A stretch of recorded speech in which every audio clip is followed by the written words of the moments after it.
A harsh, piercing sound of tape was heard in the room as the guy stuck a yellow strip of tape to the floor. Looking at his roommate, Garam wondered why he sometimes immediately got a clear idea of a person when he met them. For example, he could tell right away that he would get along well with someone. Or on the contrary, he realized that good communication between them was impossible. As he pondered this, he heard a loud noise. Jae-hyuk had torn the tape with his teeth. Then Jae-hyuk pointed at the boundary tape and loudly declared that from now on, anything that crossed that line belonged to him. He then raised his voice and asked his roommate if he understood, while Garam stood with his hands folded on his chest, still thinking about their relationship. Jae-hyuk's actions angered him greatly, so Garam shuddered and smirked, as if he had planned something. He agreed with the brunette's words and rudely threw a pink toy at him, declaring that in that case, it belonged to him. Jae-hyuk held his hand to his face for protection, then looked over and shouted, amazed at the sight of the toy. Jae-hyuk ordered his roommate to quickly remove the toy, saying he didn't need it, while Garam reminded him of the rule that Jae-hyuk himself had set, that every item on Jae-hyuk's territory now belonged to him. A joyful smile appeared on Garam's face. The toy was very valuable and dear to him, but he was still ready to give it to Jae-hyuk as an exception.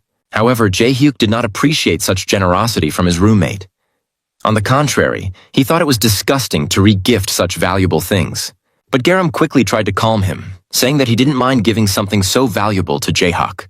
Looking at Garam with disgust, Jae-hyuk said that he was simply a crazy person who did not know the value of things.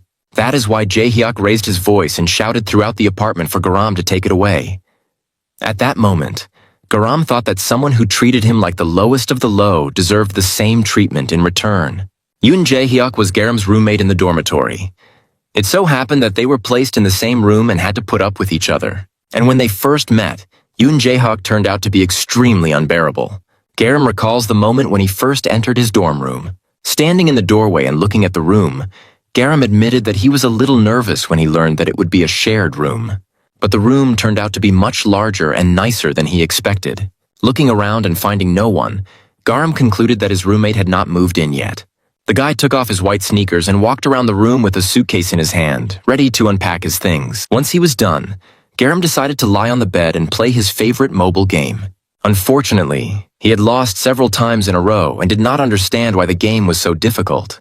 While playing, Garam did not notice how quickly time passed. When he looked out the window, he saw that it was already night outside. And despite the late hour, his roommate still had not arrived, which was strange. Garam thought that perhaps he might not have a roommate at all. And just at that moment, as he thought about it, a guy in black clothes suddenly burst into the room. Garam looked carefully at the brunette's face, which simply radiated neatness. Looking at his new roommate's face, Garam blushed slightly because the man's appearance was exactly to his taste. As soon as the brunette appeared in the doorway, Garam got up from the bed and greeted him. But he was surprised when something flew right over his head at that moment. It turned out to be Yoon Jae-hyuk's black bag, which he had thrown with all his strength toward the window. Garam looked back at the bag, and an awkward silence arose between the two. Yoon Jae-hyuk gritted his teeth and muttered some swear words. Turning around, he angrily asked how they could dare call such a place a room. A second later, the bag fell loudly to the floor, causing a real clatter in the room. It was at that moment that Garam had already made his judgment about his roommate's character. The guy did not even try to hide it. Turning to the brunette, Garam smirked sarcastically and called his character admirable. But still, Garam tried to understand his roommate. Maybe something had happened to him that day, or he was just in a bad mood. In any case, changing roommates was not easy, and instead of thinking that he had to live with such an unpleasant person, he hoped it was just a bad day. But one day, Yoon Jae-hyuk's bad temper appeared again. That night, Garam was sound asleep until a loud crash made him jump up suddenly. The first thing he saw was Yoon Jae-hyuk standing at the door and turning on the light. Yoon Jae-hyuk smirked and asked his roommate if he was really scared.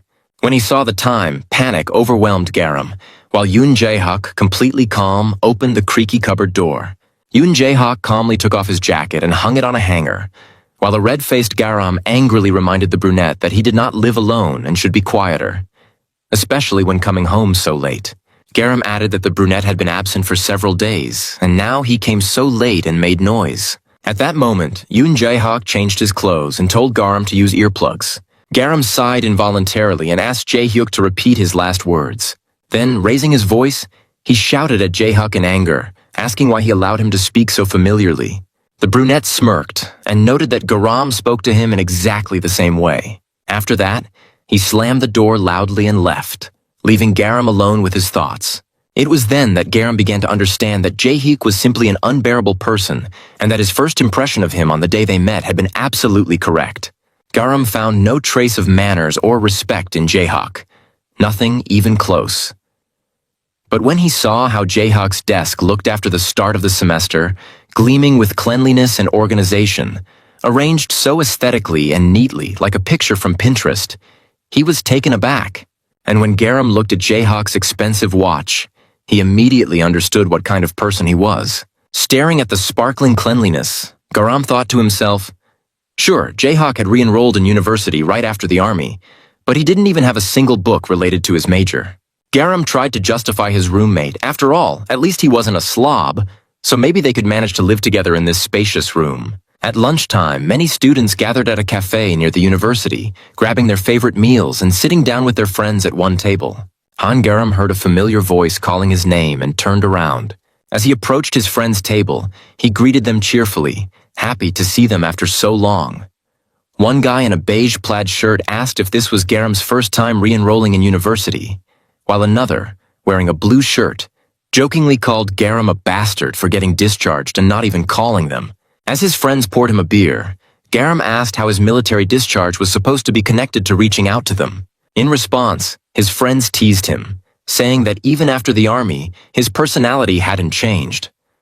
Clinking glasses, Garam just smirked and remarked that he had already lived 23 years in this world, and 18 months of service weren't enough to change him. A guy in a hoodie and cap pointed out that Garam hadn't even said a word to them since his discharge. Then, shifting the topic, he asked about dorm life. Was it worth it? Han Garam immediately groaned and told his friend not to even mention the dorm, saying his roommate was a total asshole. But at that very moment, a familiar voice reached his ears. Someone was asking Jae-hyuk how he got to university if he didn't have a car. Jae-hyuk replied that he had gotten tired of his old car and decided to replace it after leaving the army. Someone playfully responded with a smile, saying they had always thought cars were a privilege reserved for professors and that in high school only teachers drove. Then, smirking, Jae-hyuk casually offered to take the girls for a ride sometime. Watching the brunette, Han Garam thought about how it had only been a week since classes started, yet freshmen didn't seem to care about studying at all. They were more focused on showing off. Either way, Garam decided it was best to just turn away and pretend he hadn't noticed Jae-hyuk. At that moment, a news broadcast played, announcing that in recent years, films about gay and lesbian relationships had become increasingly successful at the box office. Jae-hyuk couldn't hide his reaction. Cursing under his breath, he muttered that he absolutely couldn't stand that kind of thing. Raising his glass to toast with his friends, he bitterly remarked that it was a shame gay people didn't have some kind of mark on their faces so you'd know to stay away from them. One of his friends responded that in this day and age, statements like that could get him in serious trouble. These words only made Han Garam doubt his roommate's sanity even more. Staring at the brunette with his beer in hand, Han Garam mentally cursed him. One day, Han Garam was left alone in the room, finally able to fully enjoy his solitude. He put on his wireless headphones and played his favorite music. But even now, thoughts of Jae-hyuk wouldn't leave him alone. He was furious at his roommate and couldn't fully relax or enjoy his time. He started thinking about how he could get back at Jae-hyuk for his disgusting remarks about gay people. After all, everyone should treat each other with respect. Looking over at the other bed, Han Garam considered hitting the brunette while he slept. It wasn't exactly ethical, but his fists itched to punch Jae-hyuk just once. But in the end, he abandoned that idea.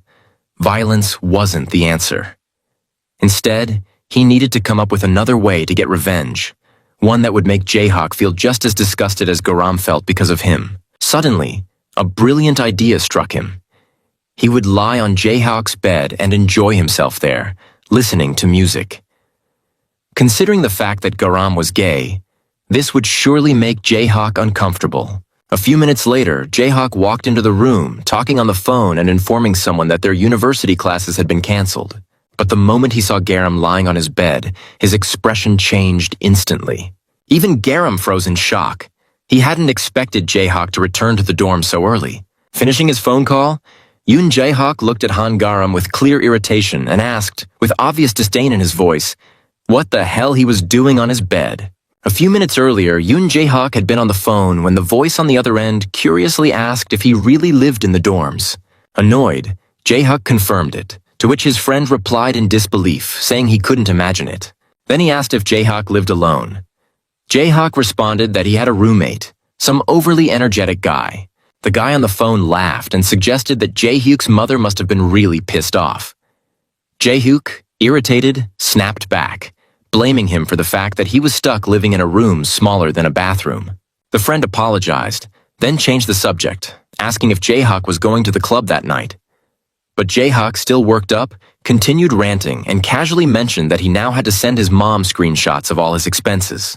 The guy laughed, saying he could cover Jae-hyuk's club expenses, then asked if they should grab dinner somewhere. Jae-hyuk replied that he was about to go get his hair styled and would see about plans afterward. The friend then asked if Jae-hyuk didn't have any classes at the moment, and just at that moment, Jae-hyuk swung open his dorm room door, only to find Han Garam lying on his bed with headphones on. Announcing that their lectures had been cancelled, Jae-hyuk suddenly froze in shock, his phone slipping from his hand and hitting the floor. A flustered Han Garam turned bright red and, unable to hold back his emotions, shouted at the top of his lungs, demanding to know why Jae-hyuk was back so early. Pressing his palm to his mouth in shock, Jae-hyuk also couldn't hold back his reaction and yelled, asking just one thing. What the hell was Garam doing on his bed? Han Garam quickly tried to explain, saying it wasn't what Jae-hyuk might be thinking. But Jae-hyuk, narrowing his eyes at the blonde, scowled in disgust and asked what exactly he was supposed to be thinking. Jae-hyuk made a bold assumption that Han Garam was gay. The blonde confirmed it was true. However, he insisted that things weren't what they looked like. But that statement only infuriated Jae-hyuk more. From the outside, it really did look bad. A strange, blushing roommate who also happened to be gay, casually lounging on Jae-hyuk's bed.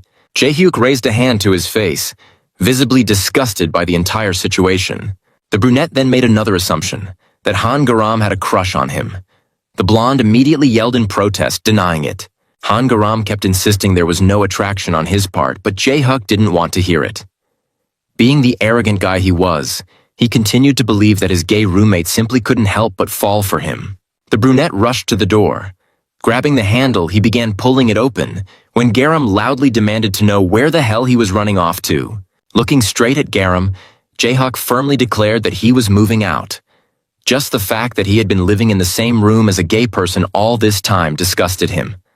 After this, he couldn't stay here any longer. Then, furrowing his brows, he glanced at his bed. Jae-hyuk demanded that the blanket and bed sheets be thrown away, claiming they were now permanently ruined. Slamming the door behind him, Jae-hyuk stormed down the hallway, cursing furiously at the entire dormitory, as if the whole world was responsible for his frustration. Crossing his arms and shaking his shoulder as if trying to shake off the thought, he still couldn't recover from what had just happened. He couldn't believe he had actually witnessed it. Though, if he thought about it, this situation had its advantages. After all, now he had a valid reason to move out of the dorm. With quick strides, Jae-hyuk headed straight for the dorm supervisor's office. He explained that he wanted to move out, but the supervisor simply smirked and, with a hint of amusement, told him that wasn't going to happen. Jae-hyuk immediately raised his voice, demanding to know why, as a bead of sweat slowly rolled down his face. Pointing toward the window, he argued that his roommate was gay and had been lying right on his bed. But the supervisor merely replied that even in such a case, moving out wouldn't be easy. Slapping his hands on the desk in frustration, Jae-hyuk desperately tried to convince the supervisor to understand his situation. But the man simply sighed, unfazed by his pleas. Smirking, the supervisor remarked that, according to his aunt, Jae-hyuk was trying every possible way to escape dorm life, and his job was to make sure that didn't happen. Then he added that the gay roommate excuse was quite an original attempt. Jae-hyuk's anger flared. So the supervisor thought he was lying? When asked if it was all made up, Jae-hyuk quickly denied it. Jae-hyuk then begged at least for a room change if he couldn't leave the dorm completely, but the supervisor adjusted his glasses and told him to think rationally. Since the semester had already started, there were no free rooms left. Jae-hyuk angrily shouted that he was sharing a room with some obsessed gay guy, and if anything happened to him, the supervisor would have to take responsibility. Chuckling at Jaehook's desperation, the supervisor mockingly suggested that he try spending some time with the gay roommate. If he died from it, his body would simply rot and disappear, so there was nothing to worry about. Those words only enraged Jaehook further. Taking a step back, he called his cousin a lunatic and asked if he seriously wanted something like that to happen to him. To this, the supervisor simply replied that he had no prejudices about such things. Jaehook hesitated for a moment. Then, after a brief pause, curiously asked what would happen if his roommate decided to move out instead. The moment he got the answer he needed, Jaehook sped off toward his room. The only way for him to move out of the dorm was if his roommate voluntarily left first. Reaching the door, the brunette flung it open and found Han Garam stuffing his bedsheets into a trash bag. Speaking with clear disdain and authority, Jaehook's voice was sharp and commanding as he addressed his roommate. Crossing his arms with a determined expression, the brunette ordered Han Garam to vacate the room immediately. A few minutes early. After Jaehook had slammed the door and left, Han Garam was left alone with his embarrassment. Covering his face with his hands, he thought to himself that he was doomed. His face burned with shame. He cursed himself for not even considering that something like this could happen. He regretted that of all times, Jaehook had chosen today to return early, when usually he stayed out until morning. Unable to contain his frustration, Garam lowered his head, hiding his face, then, in a fit of anger, repeatedly punched the mattress. After a moment, he took a deep breath, calming himself. No matter how much he wished otherwise, he couldn't turn back time. Deciding to get fully dressed first, he then moved on to dealing with the situation at hand. Following Jaehook's demand, Garam pulled out an enormous 50-liter trash bag and began stuffing the blanket and sheets inside. As he shoved the bedding in, Garam mused that, in a way, this could actually be a good thing. After all, he and Jaehook had never gotten along. If this led to Jaehook moving out, then so be it. Tying a knot on the garbage bag, Garam smiled to himself. If Jaehook really left, at least he could enjoy one peaceful semester. Just then, the door burst open, and Jaehook appeared in the doorway, demanding that Garam move out immediately. The sudden command caught Garam off guard. His body jolted, his eyes widened in shock, and he stammered, trying to process what he had just heard. Pointing at the door, Yoon Jaehook repeated his order, telling Garam to get out since he couldn't share a room with someone like him. The blonde stood up and admitted that, yes, he was genuinely ashamed of what had happened. However, Garam also pointed out that Jaehook had been the one to storm out, loudly announcing his intention to move out. That remark made Jaehook involuntarily flinch. Jaehook scowled, arguing that it was Han Garam who had caused the whole problem, so it was Garam who should be the one to leave. Hearing this, Garam retorted that something like this wasn't a valid reason for him to leave the dorm. It was an entirely separate issue. Jaehook asked if Garam was absolutely sure he didn't want to move out. Then, lowering his voice menacingly, he threatened that if Garam stayed, the entire university would find out that he was gay. At those words, Garam's pupils contracted. He looked at the brunette, and a realization struck him. This guy was completely insane.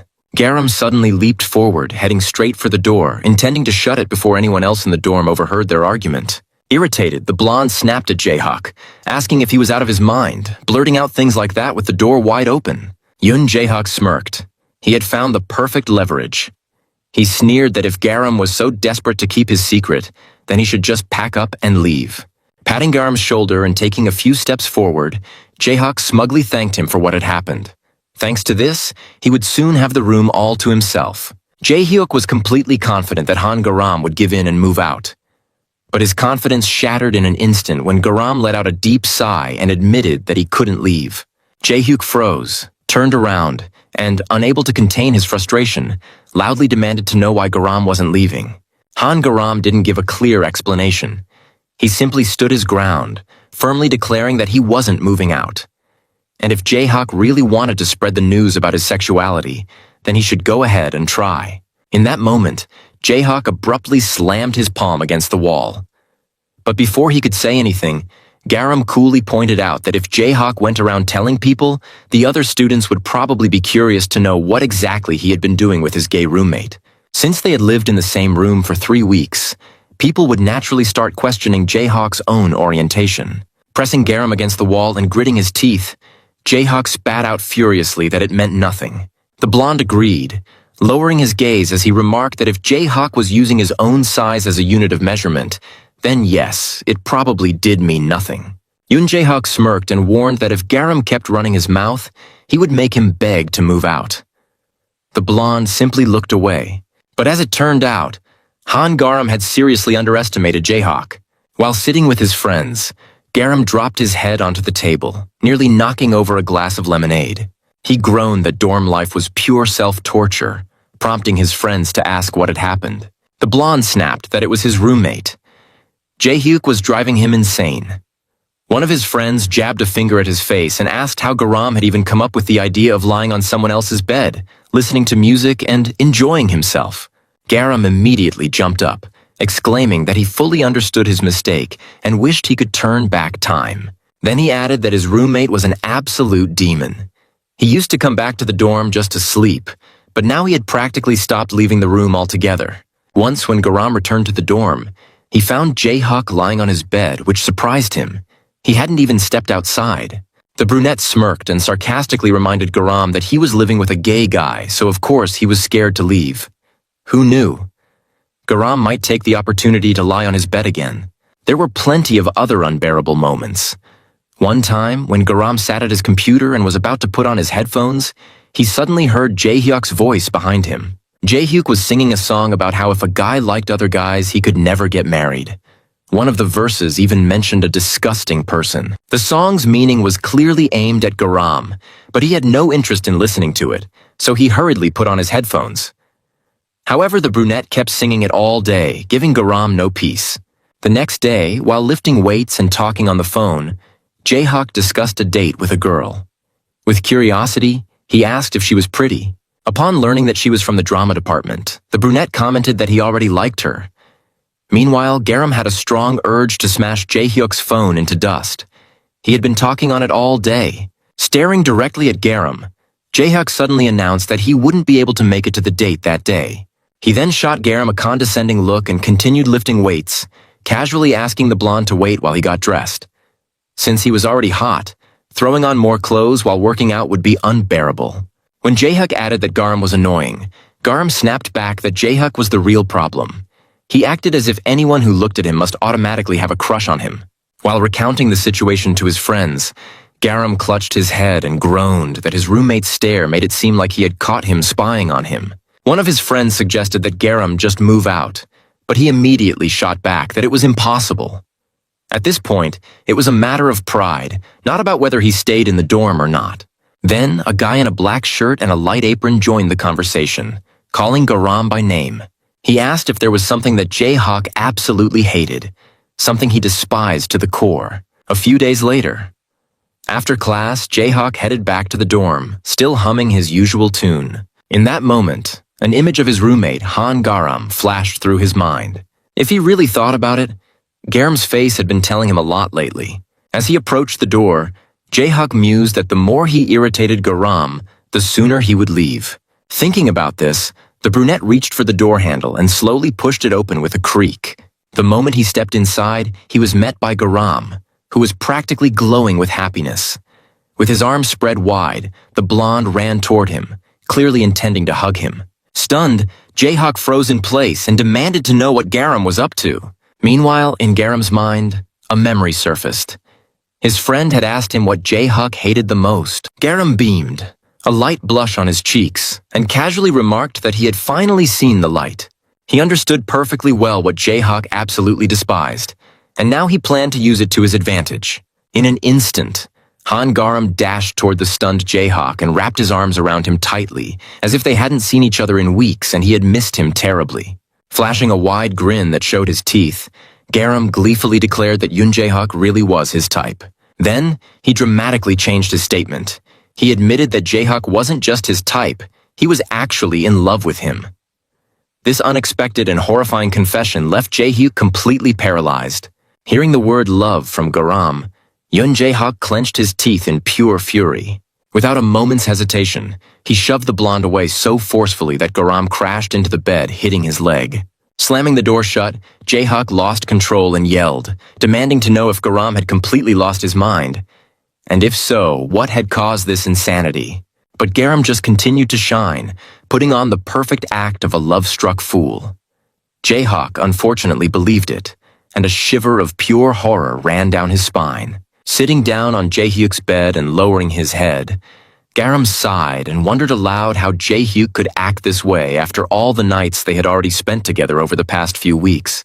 Jaehyuk, now completely panicked, rushed toward him and yelled for him to stop spewing nonsense. He grabbed Garam by the wrist and snapped that just because Garam was gay didn't mean everyone else was too. Garam simply replied that regardless, he had a feeling that Yoon Jaehyuk was exactly the same.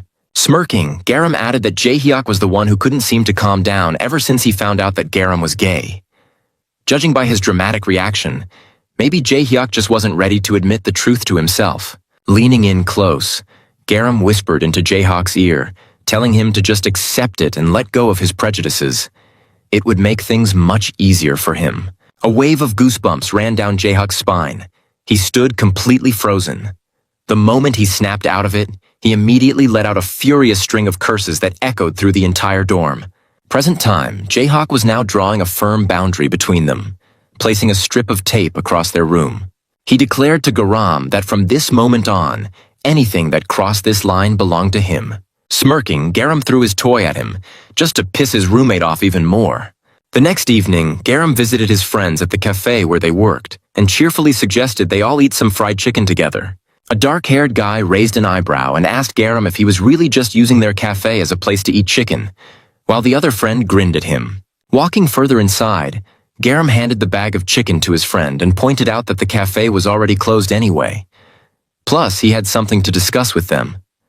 The dark-haired guy sighed but agreed to make an exception just for Garam. Then Garam asked Sonhan what was up with his eyes. Sonhan, surprised, asked if they looked swollen.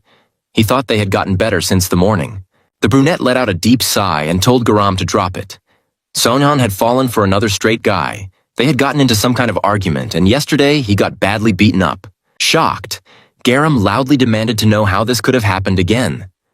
A few seconds later, he calmed down and explained that he had actually come with good news. But clearly, today wasn't the right day for it. Sonyan waved it off, saying it was fine. He still wanted to hear some good news. After all, he was always getting rejected, so updates about his love life were pretty predictable. Holding up bottles of alcohol, the brunette asked the guys what they wanted to drink, beer or soju. Han Garam excitedly grabbed a bottle of beer, while Sonhan sighed heavily, opened his red, puffy eyes, and, without hesitation, went for the soju. The guys sat at one table, stocking up on bottles of beer, soju, and delicious fried chicken before diving into their conversation. Han Garam told them everything that had happened, adding that his roommate's reaction had been absolutely infuriating. And if he were to let go of all morals for just a moment, there would be nothing stopping him from taking things even further. Sonyan fully supported Garam's thinking, and they clinked glasses happily. At that moment, the brunette cut in, saying that they weren't middle schoolers, yet they had actually drawn a line in their room. Garam smirked and admitted that it was childish. But honestly, he had nothing to lose in this situation, so he might as well just let things stay as they were. The brunette chuckled and noted that Garam had nothing to lose. Unless, of course, he was planning to roll around on someone else's bed again. Garam's face immediately turned red as he snapped that nothing like that would ever happen again. When asked what his advantage was in all of this, Garam grinned and declared that his biggest advantage was the bathroom, because it just so happened to be on his side of the room.